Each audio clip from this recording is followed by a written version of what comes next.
Salut à toutes et salut à tous, bienvenue dans cette nouvelle vidéo sur la chaîne C'est mon avis. Aujourd'hui je vais vous parler d'un smartphone, je vais vous parler du Xiaomi Mi 9.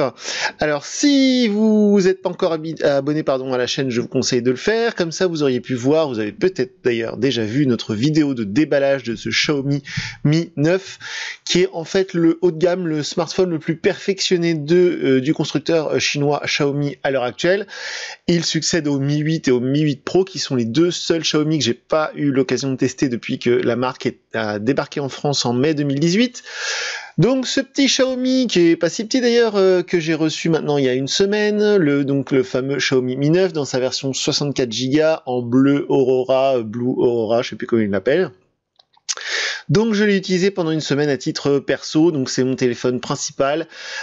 Si vous avez déjà vu des vidéos de notre chaîne, en fait, je rappelle, je fais un petit récapitulatif rapidement. Donc je commande des téléphones, nous achetons les téléphones avec nos propres moyens, nous ne les faisons pas offrir, on ne se les fait pas prêter, et on utilise donc, en tout cas j'utilise donc à titre personnel ce téléphone, en tout cas comme tous les autres que j'ai testés, et je viens vous dire ce que j'en ai pensé. Et donc après une semaine d'utilisation, ce Xiaomi Mi 9, pour moi c'est du bon, voilà, il est réussi, c'est du spoiler, après je vais rentrer dans les détails, je vous spoil un peu la fin de la vidéo, mais en fait en gros j'ai beaucoup aimé ce Xiaomi Mi 9, pour moi il est très réussi, il y a quelques petits défauts, je vais vous en parler juste après, mais c'est vrai que dans la globalité c'est un excellent smartphone. Pour moi c'est le meilleur de chez Xiaomi depuis que j'ai l'occasion de tester les smartphones Xiaomi. J'avais testé donc le Mi Mix 2, le Mi Mix 3, alors pour le coup le Mi Mix 3 il est encore en vente, et pour moi il est au même prix d'ailleurs que ce Mi 9, et pour moi le Mi Mix 3 il est bien moins bon que ce Mi 9. Je vais y revenir dans un instant. Voilà, donc pour ceux qui n'ont pas le temps de regarder la vidéo en entier, c'est du tout bon, j'ai adoré ce téléphone. Voilà, maintenant on rentre dans les détails tout de suite. Donc pour moi on va commencer par les points positifs. Je rappelle d'ailleurs que s'il y a des choses moi que j'ai regretté sur ce téléphone, je dis pas que le téléphone est nul, il est raté, ou que la marque est nulle, ou que la marque est bidon, je sais pas quoi, non, je dis juste qu'il y a certaines choses qui m'ont gêné sur ce téléphone. Ce sera peut-être pas des trucs qui vont vous gêner vous pour votre utilisation, mais moi qui m'ont un peu embêté, et je dis pas que ça va être le cas sur tous les modèles, peut-être que moi parfois j'ai rencontré un souci sur un téléphone et que ça n'arrive que sur celui que j'ai eu, c'est possible.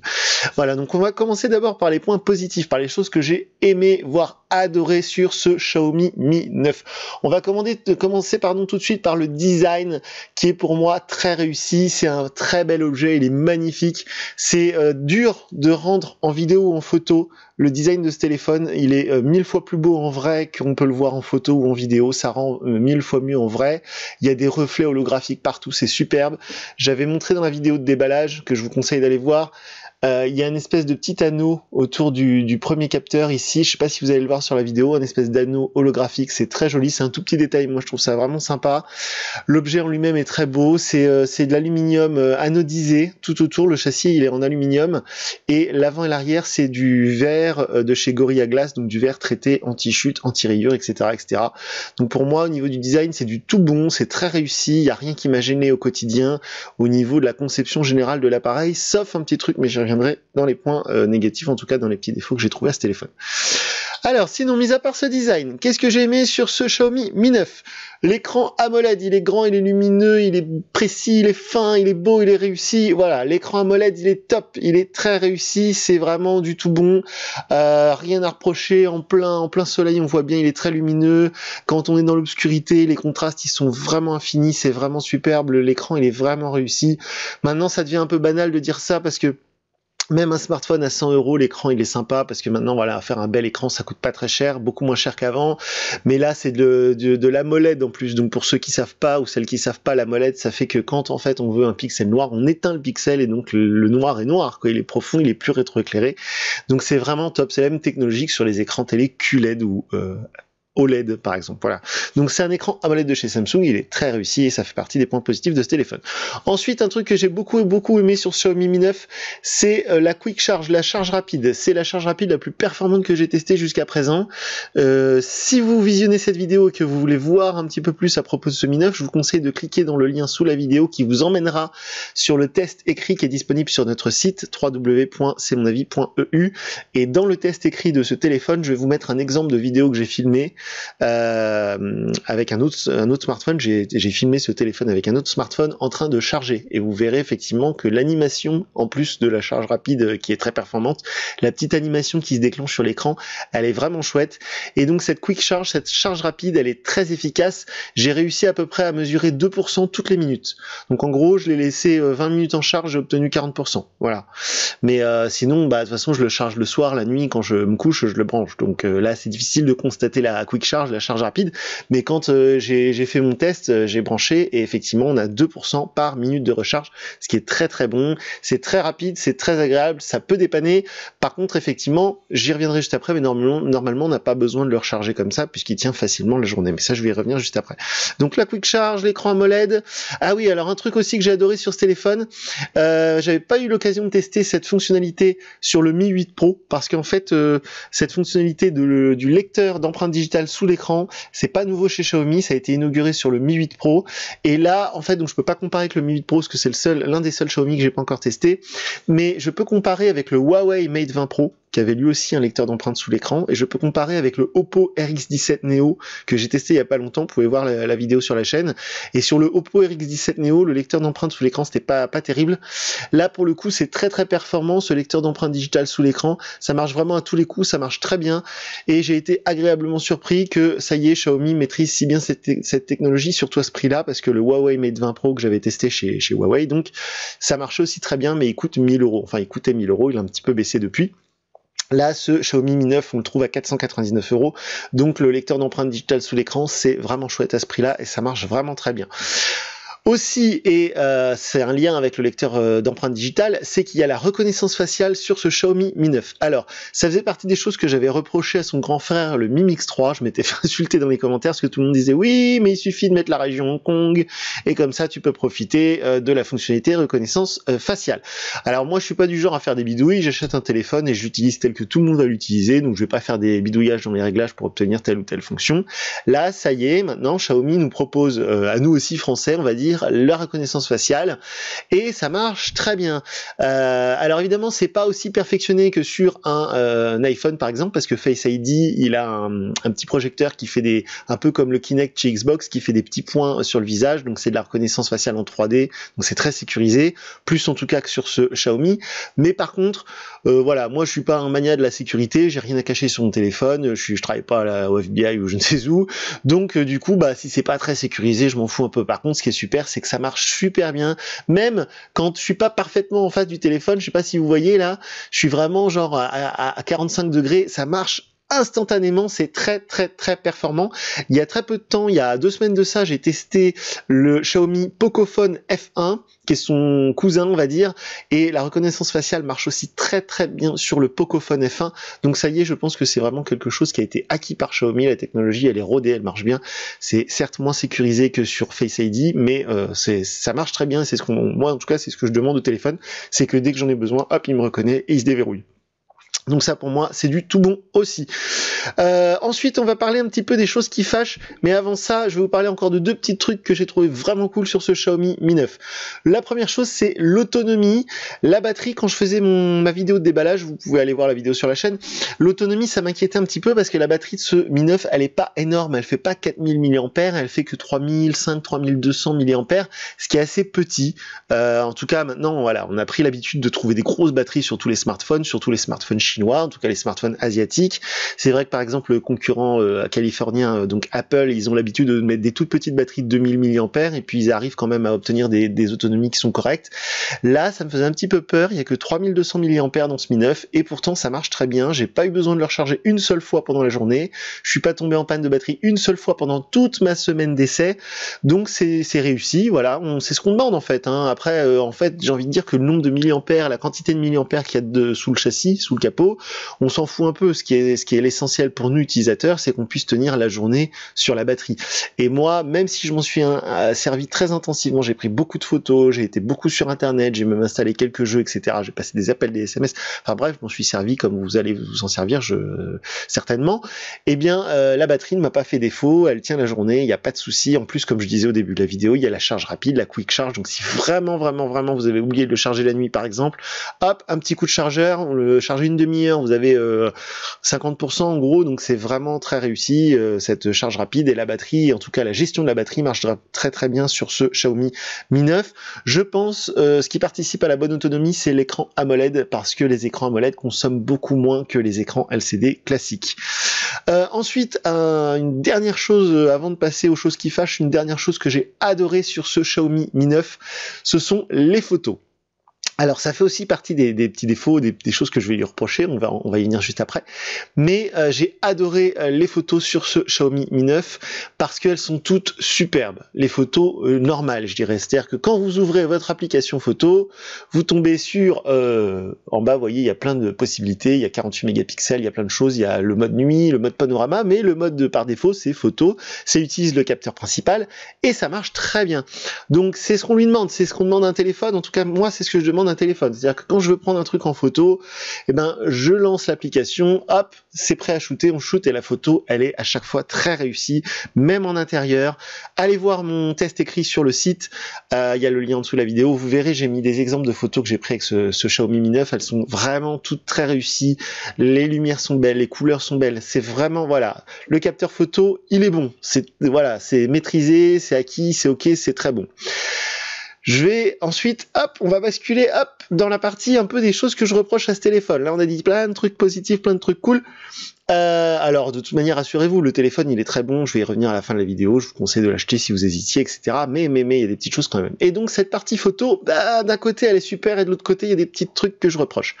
Des petits trucs que je reproche, parce qu'il y a donc 3 capteurs sur ce Xiaomi Mi 9. Donc, d'après Xiaomi, il y a l'intelligence artificielle, mais de toute façon, ils nous font tous le coup maintenant avec cette intelligence artificielle qui, soi-disant, enfin, moi, je le dis en passant, ça sert à rien, mais eux, ils nous disent que ça améliore les photos, peut-être. Une chose est sûre, c'est qu'il y a donc 3 capteurs. Il y a un grand angle a priori, il y a un capteur on va dire normal, primaire, et il y a un capteur, en tout cas un mode qui permet de faire du 48 mégapixels. Alors le 48 mégapixels c'est quelque chose qu'on retrouve sur le Xiaomi Redmi Note 7, un téléphone qui coûte 2 fois moins cher que celui-ci, puisqu'il est proposé à 199 €. J'ai fait le test il y a pas longtemps et le Xiaomi Redmi Note 7, il est fantastique pour le prix qui coûte 199 €, c'est du tout bon, et l'appareil photo 48 mégapixels justement, il est très bon. Alors il est très bon aussi le capteur 48 mégapixels de ce Xiaomi Mi 9. Comme je le disais un instant, toutes les photos que j'ai prises avec ce téléphone étaient superbes, très réussies, colorées, belles, lumineuses, etc. Il y a 2 choses que je reproche quand même à ce triple capteur, c'est qu'il y a soi-disant un grand angle. Alors ça c'est un truc moi que j'ai adoré sur le Huawei Mate 20 Pro. Je suis tombé amoureux du Huawei Mate 20 Pro que j'ai gardé quasiment un mois, c'est très rare, parce que justement il y avait ce capteur grand angle qui était absolument fabuleux. Le capteur grand angle de Xiaomi Mi 9, il me fait penser un petit peu à ces accessoires qu'on peut rajouter, vous savez, à il y avait quelques années de ça, quand on avait tous un iPhone 4 là dans la poche, ou un iPhone 5, il y avait des espèces de lentilles qu'on pouvait rajouter, ça existe d'ailleurs peut-être encore, et qui permettait justement un fish eye, un grand angle comme ça, mais c'était un peu factice quoi. Et ça me donne cette impression quand on prend des photos grand angle avec ce Xiaomi, ça me donne pas du tout l'impression que j'avais eu avec le Mate 20 Pro, et avec le Mate 20 Pro on pouvait prendre des photos de très gros plans avec le grand angle, ça faisait des photos superbes. Le grand angle de Xiaomi, ça fait un peu factice, un peu virtuel, j'ai un peu l'impression. Alors la lentille elle est là, la lentille grand angle elle est là, hein, donc c'est pas du faux, mais ça donne un peu cette impression d'être un peu bidon ce grand angle. C'est dommage, c'est dommage. Après on n'est pas obligé de s'en servir. Quand on déclenche l'appareil photo, vous voyez il y a une toute petite icône ici, je sais pas si vous allez la voir en bas à droite, et quand on clique sur cette petite icône, voilà, on passe en mode grand angle. Bon, on n'est pas obligé de s'en servir. De toute façon, quand j'avais fait le test du Huawei Mate 20 Pro, j'avais dit que c'est super ce grand angle, mais que malheureusement, ça se trouve, personne va s'en servir parce qu'il fallait aller dans un mode spécial. Là, ça fait un peu pareil. Il y a une petite icône qui est cachée. Bon, mais une chose est sûre, c'est que celui du concurrent chinois Huawei était plus réussi ce mode grand angle que sur ce Xiaomi Mi 9. C'est peut-être du détail, mais c'est un peu décevant pour moi. Et l'autre petite chose qui m'a un peu donc déçu, c'est pas une déception, c'est plus une interrogation que j'ai eue avec donc ce Xiaomi Mi 9 au niveau des photos, c'est donc ce mode 48 mégapixels, parce que si vous regardez bien, donc en bas vous avez donc photo, et puis juste à côté vous avez donc vidéo, portrait. Alors portrait, maintenant on a l'habitude avec le mode bokeh, c'est-à-dire le mode où l'arrière-plan est flouté, ça marche très bien, mais ça marche sur plein d'autres téléphones moins chers, par exemple son cousin, son petit frère, le Redmi Note 7, mais donc le mode bokeh j'en parle même pas, parce que c'est très réussi maintenant sur quasiment tous les téléphones qui le proposent. Mais alors donc moi ce qui m'intéresse, m'interroge, c'est ce 48 mégapixels. Pourquoi proposer un mode primaire et un mode 48 mégapixels? C'est pas le cas sur le Redmi Note 7, sur son petit frère le Redmi Note 7. Le Redmi Note 7, dès qu'on prend une photo, elle est en 48 mégapixels. Et là, je sais pas pourquoi, on a deux possibilités. J'ai pas trop compris la différence. J'ai pris des photos j'ai pris la même photo en mode normal et en mode 48 mégapixels. À l'œil nu, moi, je vois pas de différence. Alors peut-être que certains experts vont me marquer dans les commentaires que je suis un crétin fini, que le 48 mégapixels, c'est plus lourd à stocker, que ça permet des impressions en grand format. Je sais pas, j'en sais rien. Mais moi, pour l'usage que j'en ai des photos, bah, j'ai pas vu de différence et je vois pas trop ce que apporte ce mode. J'ai envie de dire, pourquoi nous avoir mis un mode 48 mégapixels et un mode normal? On aurait dû virer le mode normal et que toutes les photos soient prises en 48 mégapixels. Bon, pourquoi pas? C'est pas un défaut, mais c'est une petite interrogation que j'ai eue pendant toute ma semaine, là, d'essai. J'ai pris des photos, à chaque fois, je dis, alors, je la prends en normal ou en 48 mégapixels, cette photo? Bon, on sait pas trop. Voilà. C'est pas un défaut, mais c'est une petite interrogation que je me suis posée. Voilà. Ça n'enlève rien en qualité de ce téléphone. On va continuer avec les petits défauts que j'ai trouvés. Donc ça, j'en ai parlé. Ah oui, la triple caméra, juste pour finir là-dessus, elle dépasse quand même très fortement, et c'est pas un défaut, mais quand on pose le téléphone bien à plat sur une table, il est vraiment penché. La caméra, elle gêne vraiment. Même un iPhone, parce que depuis l'iPhone 6, c'est comme ça, il y a un petit truc qui dépasse du châssis, mais même un iPhone 6, un iPhone 7 Plus ou 8 Plus, le module photo dépasse moins et gêne moins quand il est posé à plat sur une table. C'est pas un défaut, c'est pas un truc rédhibitoire, mais voilà, c'est une petite chose que j'ai remarqué et que j'ai noté, voilà, donc je vous le dis. Donc le grand angle raté, j'en ai parlé, le mode 48 mégapixels, j'en ai parlé. Alors là, par contre, voilà, alors là, un truc qui est... alors moi, ça m'empêche pas d'adorer ce téléphone, ça ne m'a pas empêché de l'utiliser avec beaucoup de plaisir, ça ne m'a pas gêné dans l'utilisation, quoique. Alors en fait, ce souci, ce défaut, il y a vraiment un bug, un problème, et je suis content parce que pour une fois j'ai trouvé un truc que d'autres sites ont trouvé, que d'autres testeurs ont trouvé et en ont parlé. Donc visiblement il n'y a pas que moi qui ai trouvé ce truc là pour une fois. C'est le problème de la 4G. Alors en fait, pour être très clair, avec une carte SIM, il capte très bien la 4G, les débits sont très bons, il n'y a pas de problème, ça marche bien partout. Moi je suis chez Soch, donc chez Orange, donc j'ai la 4G partout, ça marche bien, zéro problème. Par contre, moi j'ai deux cartes SIM, une pro, une perso, donc quand je teste des smartphones Android, généralement je me mets deux cartes SIM dedans pour voir justement comment sont gérées les deux cartes SIM. Et là, en fait, quand j'ai mis mes deux cartes SIM pendant les 2 premiers jours, je comprenais pas, j'avais souvent des applications qui me disaient pas de connexion internet. Et moi je voyais bien sur mon écran, en haut là, à côté de l'heure, je voyais bien 4G, parce qu'il fait le mode dual 4G, c'est-à-dire que les deux cartes SIM sont connectées au réseau 4G. Donc ça m'est arrivé à plusieurs reprises, et puis bon, bah, j'habite un peu la campagne, je me suis dit bon, bah, ça se trouve il y a un problème sur le poteau Orange, sur le réseau Orange aujourd'hui, voilà. Et puis un jour, j'étais en terrasse avec mon ami, et puis là, il y a quelques jours, on mangeait, elle est aussi chez Orange, chez Soch, et puis je lui dis, est-ce que t'as un souci avec ta 4G? Elle me dit non, pas du tout, moi ça capte très bien, elle était sur internet, donc... Et moi... au même moment, mon application, je sais plus, Instagram ou je sais plus laquelle, me disait pas de connexion internet. Je dis c'est quand même bizarre cette histoire. Donc j'ai désactivé l'une des deux cartes SIM et à partir de ce moment-là, plus de soucis de 4G. Voilà, ça marche très bien. Donc voilà, alors le problème aussi, c'est que depuis que j'ai déballé ce téléphone depuis une semaine, j'ai eu une mise à jour qui était dispo au bout de 5 minutes que j'avais allumé le téléphone. Mais depuis ça, j'ai eu 0 mise à jour. Mais j'ai eu plusieurs notifications comme quoi une mise à jour était disponible. Donc c'est un peu bizarre, et quand je clique sur mise à jour disponible, le truc me dit pas de mise à jour disponible. Un peu bizarre, enfin bref.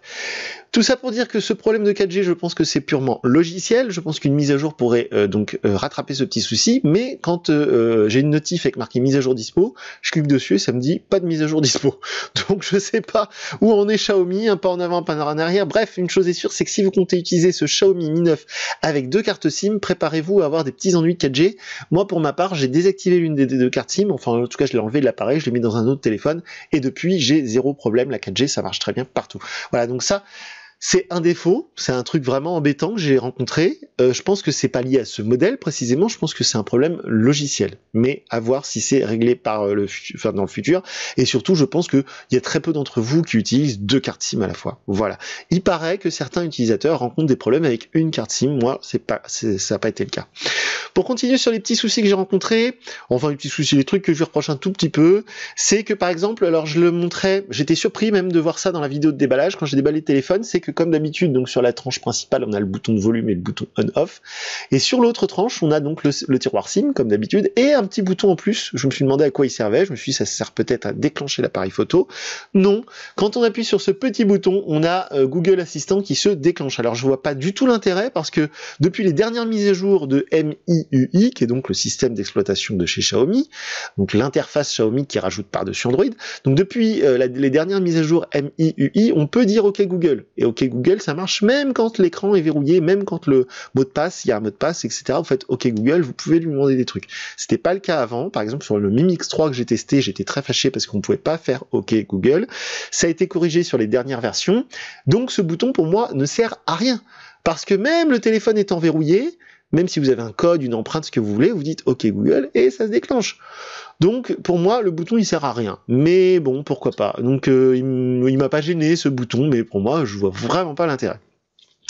Ensuite, et j'en ai plus que pour quelques minutes, dans les petites choses que je peux reprocher à ce Xiaomi Mi 9, vu que c'est un très haut de gamme, en tout cas un haut de gamme, en tout cas le meilleur téléphone Xiaomi actuellement, si vous allez dans la boutique Xiaomi, vous dites bonjour, je voudrais ce qui se fait de mieux chez vous, ils vont vous vendre ça, voilà, bon.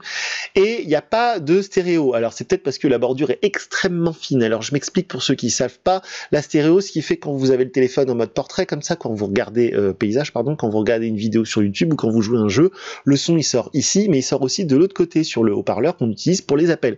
C'est pas le cas sur ce Xiaomi Mi 9, c'est un peu dommage. C'était le cas sur le Pocophone F1 que j'ai testé il y a quelques semaines et j'avais trouvé ça vachement sympa. C'est le cas sur tous les iPhone Plus, donc 6 Plus, 7 Plus, 8 Plus depuis donc le 6 Plus. Donc c'est un petit manque pour moi, une petite chose un peu dommage. C'est pas très grave quand on regarde une vidéo sur YouTube. De toute façon, le haut-parleur il est assez puissant, mais j'aurais bien aimé la stéréo. Bon, peut-être que c'est parce que la bordure est très fine, donc ils ont du mal à intégrer un haut-parleur puissant. C'est possible. C'est pas un gros défaut, c'est un petit truc que j'ai remarqué. Et ensuite, la toute fin, les deux derniers petits défauts que j'ai trouvés, les deux derniers petits trucs que je peux reprocher à ce Xiaomi Mi 9, c'est effectivement qu'il n'y a pas de possibilité de mettre de carte micro SD. Alors moi je m'en fous parce que je stocke je stocke rien dans mon téléphone, moi. J'installe mes applis, je prends des photos, etc. J'ai jamais réussi à remplir un téléphone de 64 Go. Sauf un iPhone, ces iPhones c'est assez particulier, ça se remplit très vite, etc. Mais sur les smartphones Android que j'ai eu, j'ai jamais réussi à me retrouver coincé avec 64 Go. Mais bon, apparemment il y en a certains qui aiment bien voir des gigas, donc là on peut pas rajouter de carte micro SD, c'est un peu dommage. Dans le tiroir SIM, il n'y a que la possibilité de mettre deux SIM, il n'y a pas possibilité de mettre une carte SD, même si vous mettez qu'une seule carte SIM. Moi ça m'a pas gêné, mais c'est un petit truc que j'ai remarqué. Et enfin, alors là, comme d'habitude, il y en a plein qui vont me dire mais de toute façon, mais moi je m'en fous, je prends pas ma douche avec mon téléphone, bla bla bla bla. Oui, ok, mais les Xiaomi sont toujours pas étanches. Franchement, on est bientôt en 2020, ce serait le temps de s'y mettre, les gars. Franchement, tout le monde arrive à faire des téléphones étanches maintenant. Bon, les iPhones, on n'en parle pas, ça fait maintenant au moins 4 ans qu'ils sont étanches. Dès que vous partez sur du Huawei un peu de gamme, ils sont étanches, etc., etc. Franchement, ce serait vraiment bien. Même le futur Oppo, tout le monde dit qu'il va être IP67 ou IP68. Donc Oppo c'est chinois, hein, c'est le concurrent de Xiaomi. Donc voilà, le futur OnePlus, pardon. Donc voilà, donc c'est un peu dommage, toujours pas de certification IP, et malgré qu'il n'y a pas de certification IP, donc pas d'étanchéité, il n'y a plus de prise jack. Donc d'habitude, la logique veut que s'il n'y a pas de certification IP, donc s'il n'y a pas d'étanchéité, bah au moins on nous colle une prise jack, au moins le téléphone il est pas étanche, mais au moins il a un trou en plus, quoi. Là, il est pas étanche, et en plus il n'y a pas de prise jack, c'est un peu ballot. Alors même moi, hein, qui utilise un casque Bluetooth, ça de temps en temps, j'aime bien brancher un truc sur la prise jack, bon là c'est pas possible. Alors il y a l'adaptateur qui est fourni dans la boîte, mais l'adaptateur, tout le monde sait que soit on le perd, soit il est pas sous la main quand on en a besoin. Donc c'est un peu ballot. Donc moi je pardonne très facilement les téléphones qui ont plus de port jack quand ils sont étanches. C'était le cas du Huawei Mate 20 Pro, c'est le cas de tous les derniers iPhones, et c'est le cas de plein d'autres téléphones, hein. Les Sony haut de gamme ils sont étanches, les Samsung haut de gamme ils sont étanches. Donc voilà. C'est un peu dommage, c'est pas très grave, mais c'est un truc que j'aurais bien aimé retrouver. Alors peut-être le Mi 10, futur Mi 10 l'année prochaine ou je sais pas quand, il sera peut-être enfin étanche. Donc comme ça corrigera ce problème. Il y aura pas de port jack, mais au moins il sera étanche. Mais pour l'instant, c'est toujours pas le cas. Donc voilà, quand on fait la globalité de tout ça, quand on fait un résumé de tout ça, que penser de ce Xiaomi Mi 9? Eh ben moi, j'en dis la chose suivante. J'en dis que de tous les téléphones de la marque chinoise Xiaomi que j'ai testé depuis l'année dernière, mai 2018, qui sont arrivés en France, c'est de loin le mieux, le plus perfectionné, le plus agréable. En plus, un truc que j'ai pas précisé, mais que j'adore au-dessus de tout sur ce Mi 9, c'est qu'il est très léger. Il est très léger, ça fait très longtemps que j'avais pas testé un téléphone aussi grand et aussi léger. Moi, j'adore les téléphones légers parce que je les mets dans ma poche de jean, je mets pas de coque dessus, je les mets pas dans une sacoche ou je sais pas trop quoi. Donc, j'adore les téléphones qui se font oublier dans la poche. Et celui-ci, malgré qu'il soit grand, il est super léger. En plus, il est super solide du fait que le châssis soit en alu et tout. Donc là, niveau fabrication et tout, ça c'est top, top, top, top. Et le feeling quand vous l'avez dans la main, cet écran gigantesque que vous avez dans la main quand vous l'utilisez au quotidien, c'est vraiment super confortable. C'est un kiff d'utiliser ce téléphone. Moi, j'adore. J'ai passé des heures dessus à tel point que je me suis fait engueuler par ma copine qui m'a dit lâche un peu ton téléphone. Voilà, je crois que le dernier smartphone Android que j'ai pris autant de plaisir à utiliser, c'était le Huawei Mate 20 Pro. C'est ma référence, ça le restera, je pense, jusqu'à temps que je teste le P30 ou le P30 Pro. Mais donc ce Mi 9, voilà, à 499 €, il est pour moi imbattable. C'est-à-dire que si vous voulez mieux, faut mettre plus cher. En fait, c'est aussi simple que ça. Et même si vous mettez plus cher, par exemple, si vous partez sur le Huawei Mate 20 Pro, qui a justement un petit peu baissé, qui est vers les 700-800 € aujourd'hui, bah je sais pas si le jeu en vaut la chandelle, parce que franchement, ce téléphone fait vraiment de super photos, l'autonomie elle est top, enfin... Il est très réussi, il y a des petites choses, comme je viens de le dire, qui me gênent un peu au quotidien, c'est-à-dire qu'il est pas parfait, il y a des petites choses que j'aurais aimé corriger, mais malgré tout, chez Xiaomi, en tout cas, une chose est sûre, c'est que pour moi, c'est le meilleur. Juste un chouille devant le Pocophone F1, qui est pour moi vraiment à 300 € le meilleur rapport qualité-prix du marché aujourd'hui. Pour moi, c'est pas le Redmi Note 7, c'est le Pocophone, parce que il est très puissant, etc. Il y a plein de choses sur le Pocophone que j'ai adoré. Et là, on est un tout petit peu au-dessus du Pocophone. Donc, est-ce que c'est justifié les 200 € de plus? Oui, parce que le design, les matériaux utilisés, je veux dire, c'est pas du plastoc, c'est un superbe objet. Un truc qui est bon signe pour moi, c'est quand je teste mes téléphones, pendant la semaine d'essai, s'il y a des gens autour de moi qui se disent « Oh tiens, c'est quoi ton téléphone? Il est drôlement joli, fais voir et tout, il est sympa », c'est bon signe. Et ça a été le cas avec ce Mi 9, ça n'a pas été le cas avec le Pocophone, parce que le Pocophone, il est tout plastique, il est tout gris, il est très discret. Mais voilà, ce Mi 9, il est très beau, c'est un téléphone très réussi. Il y a peut-être ce souci de 4G là qui pourront en embêter certains, et qui pourront être un peu inquiets, parce que moi je garde les téléphones très peu de temps, mais il y en a qui le gardent 1 an, 2 ans. Alors effectivement, si on a des soucis de 4G pendant 2 ans, c'est un peu embêtant. Je pense, très honnêtement, je pense pas que ce soit le cas. Je pense que Xiaomi ils vont régler ce problème-là. Je pense qu'ils sont déjà au courant d'ailleurs, donc j'espère une mise à jour très prochaine. Et en plus, dernier petit détail, mais moi j'adore cette interface Xiaomi, donc MIUI 10. Comme d'habitude, j'ai installé le Poco Launcher. Donc si vous déballez, d'ailleurs si vous regardez la vidéo de déballage, quand on déballe le téléphone, la page d'accueil n'est pas identique à ça, parce qu'on peut installer le Poco Launcher. Un Poco Launcher, c'est une application gratuite sur le Play Store. C'est développé par Xiaomi pour le Pocophone, mais on peut l'installer sur tous les téléphones Android. Et j'adore le Poco Launcher qui rend, je trouve, les téléphones encore plus séduisants, encore plus agréables. Donc voilà pour ce Xiaomi Mi 9. Pour moi, c'est vraiment du tout bon. Allez voir mon test écrit sur le site. La note, elle est au-dessus de 9 sur 10. Donc pour moi, c'est très... Voilà, de toute façon, il est réussi ce téléphone. Il y a quelques petits détails, mais je trouve toujours des petites choses à redire sur tous les téléphones que je teste. Hein. De toute façon, sinon, ce serait pas drôle. Voilà, le coup de la 4G, ça en gênera peut-être certains. Pour l'instant, moi, ça me gêne pas, parce qu'avec une seule carte SIM, ça marche très bien. Sinon, hormis ça, les petits détails que j'ai expliqués. Mais si on devait faire un résumé, si quelqu'un me demande est-ce que tu me le conseilles, je dis oui. Voilà, en gros, c'est ça. Si vous hésitez avec un autre modèle, de toute façon, dans ces prix-là, à 500 €, vous aurez beau comparer des heures et des heures, bah celui-là, il va forcément en offrir plus, quoi. Ils sont très très forts là-dessus, Xiaomi, c'est que pour le prix, en fait, on en a toujours beaucoup plus que chez la concurrence. Donc voilà pour ce Xiaomi Mi 9. Vous pouvez échanger entre vous dans les commentaires de la vidéo juste en dessous. Moi, désormais, je ne vais plus dans les commentaires YouTube, il y a trop de bazar, il y a trop de trolls, etc. Donc si vous voulez me poser une question, ce téléphone, je vais le garder encore pendant quelques jours. Il y a déjà pas mal de personnes qui m'ont posé des questions via Twitter, via notre compte sur Twitter.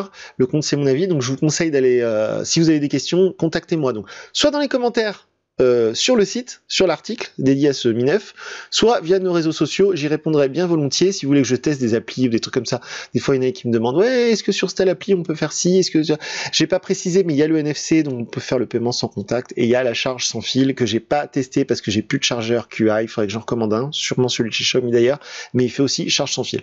Donc voilà, c'est tout pour moi pour aujourd'hui pour ce Xiaomi Mi 9 que j'ai donc vraiment bien apprécié. Je le garde encore quelques jours parce que vraiment je kiffe ce téléphone, j'aime beaucoup l'utiliser. Je vous dis quant à moi à très bientôt pour une nouvelle vidéo. Portez-vous bien. Salut!